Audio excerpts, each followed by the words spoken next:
Women tend to be pretty open and they talk to their friends when it comes to questions about sex and relationships. But for men, it can be difficult to have a space to do the same, which is exactly why we're here today. I called in a group of very open guys to bring their most embarrassing sex questions. We're talking about everything that men want to know but have been too afraid to ask.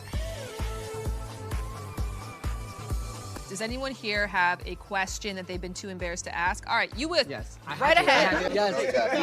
It's been bugging me because I'm like, I don't know if like other people feel this way. But so I'm uncircumcised. Does that make me more or less sensitive? In many ways, it can make you more sensitive. One, you've got extra erectile tissue. So you have, as an adult male, about 20 square inches extra of pleasurable tissue to play with. When you are uncircumcised, the skin actually also acts as an aid to provide more sensation and pleasure. And your head of the penis is protected all day long so that when you do get it stimulated, it's so much more sensitive. So I think that you've got some extra stuff to play with. Man, lucky, dude. Come on. 20 inches? What is that? So I have a curved penis, and I was wondering if a curved penis is more pleasurable for a woman. Do you get great feedback? Well, not feedback, but I'm making you blush. You're like, nah. I get excitement. I get excitement from people that figure out that I have a curved penis. They're like, oh, I'm intrigued by this. Let me see what this feels like. So I'm wondering if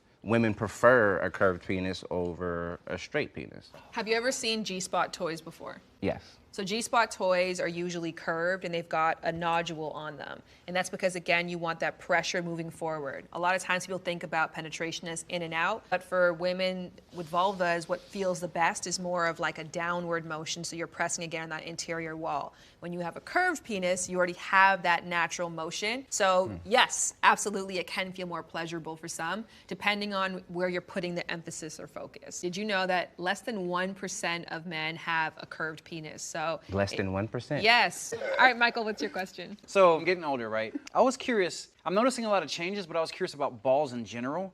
Are they just going to kind of keep going, or is it just because, hang on, or is it like when I'm cold, we all know it kind of goes up, but also work out at the gym and I'll see older guys and they're just like it's a race to your ankles. Like, I don't understand. And I'm just trying to, like, if you have like any kind of, this is kind of what happens with your nuts, you know what I mean? Just to kind of warn me. Let me flip it on you. Do boobs get saggier with time? Do they start to drop? It's gravity. This is the joy. Age is a privilege, right? Not everybody gets to be 36 years old. And with that privilege comes certain perks, and that perk might be longer balls. I'm not mad at it. Don't be mad at it. That's the thing. Okay. I think obviously kind of similar to boobs, wearing the right fitted bra for yourself, making sure that you're doing some form of care to ensure that it's not hanging loose and gravity doesn't have its way at things can be helpful. But ultimately, I think embrace it. And unless you're wearing a kilt, who cares? So I like to foreplay, or my type of foreplay is eating a girl out before, and I like to do it for extensive amounts of time. How do you stop from getting lockjaw in those types of situations? I just want to not do that. You gotta stay hydrated, bro. Is it water? Staying hydrated is actually a really great tip. Like, just the same way that you get Charlie horses when you're tight. Yeah. So the more that you are hydrated, the less you're going to have that muscular tension. But also, too, it's checking in with yourself, because there's actually a condition called TMJ. And that's when your jaw and your skull, that tendon that joins together. Right here. Yeah. It's a little sore, swollen, or maybe inflamed in some way. So if you're seeing a persistent issue, that might be a doctor question. If it happens just once in a while because your partner's taking longer than normal to climax, that's when just switch the fingers for a bit.